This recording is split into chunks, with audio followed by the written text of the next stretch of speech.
Talagang arts society کو ایک اور اعزاز حاصل ہو گیا۔ نجی شاپنگ مال میں جشن آزادی کے سلسلے میں رنگا رنگ پروگرام کا انعقاد کیا گیا۔ اس پروگرام کی آرگنائزر محترمہ آمنہ عمر تھیں۔ آزادی فیسٹیول میں مینگو فیسٹیول بھی لگایا گیا۔ رنگا رنگ کلچرل شو مہدی بائی حسن کی ٹیم معروف ہیئر سٹائل آرٹسٹوں، اداکاروں، گلوکاروں، یوٹیوبرز، ٹک ٹاکرز نے اپنے اپنے فن کا مظاہرہ کیا۔ اس پروگرام میں رنگا رنگ ورائٹی شو اور ملی نغمے بھی پیش کیے گئے۔ معروف سنگر ظہیر چودھری نے شاندار گیت پیش کر کے زبردست داد وصول کی۔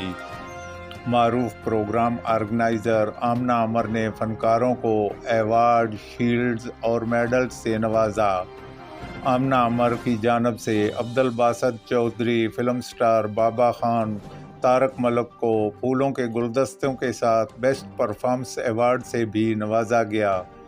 تلگنگ آرٹ سوسائٹی کی جانب سے محترمہ آمنہ عمر کو طارق ملک، چودھری عبدالباسط اور طارق ملک آزادی شو کا سب سے بڑا پرچم پیش کیا تو حال کافی دیر تک پاکستان زندہ باد کے نعروں سے گونجتا رہا۔ اس موقع پر جشن آزادی کا کیک بھی کاٹا گیا جو حاضرین میں تقسیم کیا گیا۔